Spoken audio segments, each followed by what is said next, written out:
This is Ashley and James. and we are here to give you an update on our IVF journey.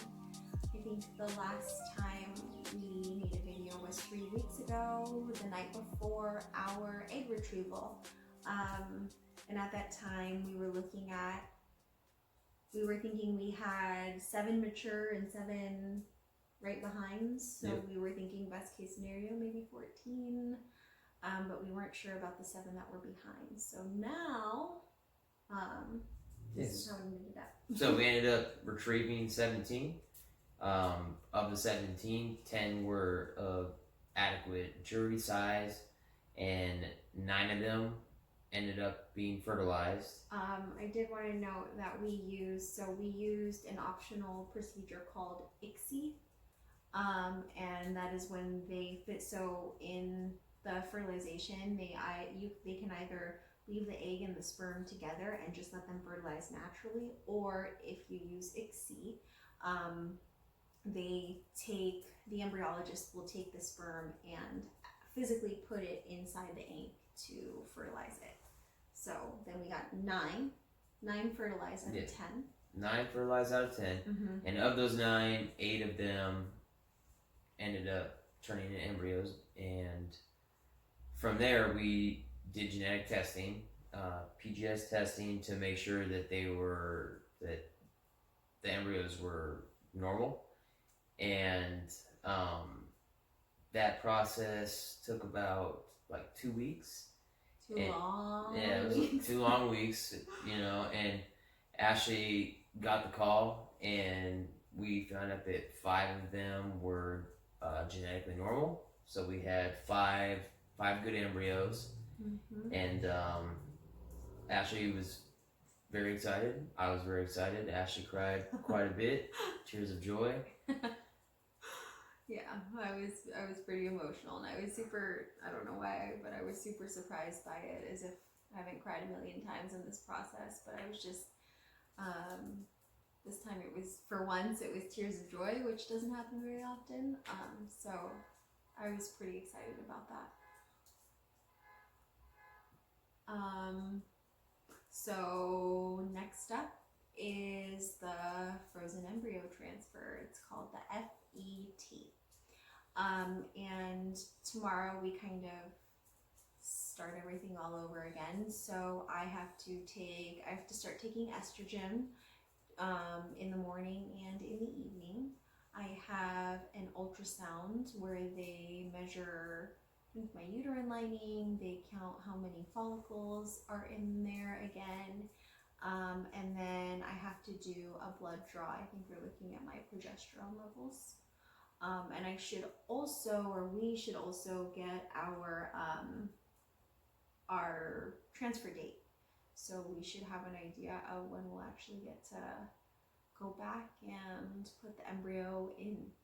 So that's exciting. I'm excited for once. Yeah, we got some good news, so we're kind of right on a high right now, and we were very, very nervous with the whole retrieval. Not, things were kind of going back and forth, not looking so hot and then looking okay, and then I would say everything turned out better than we had thought. So we're excited.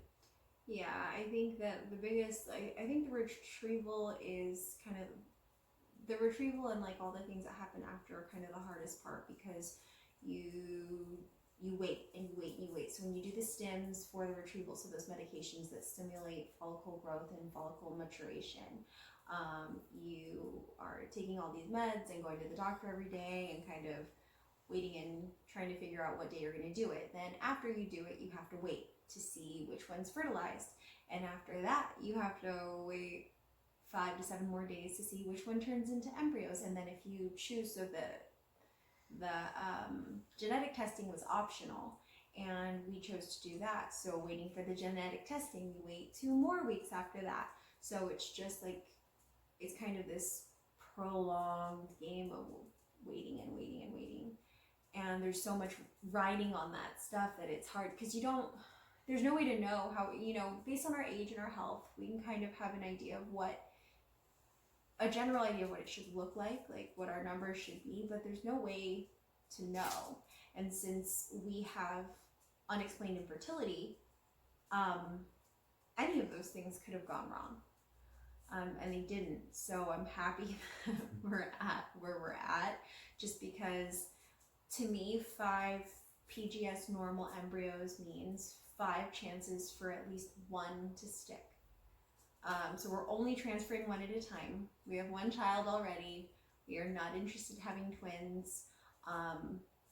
It's high risk to have twins, and we just want a healthy baby, and we want 1 healthy baby is perfectly okay with us. Yeah.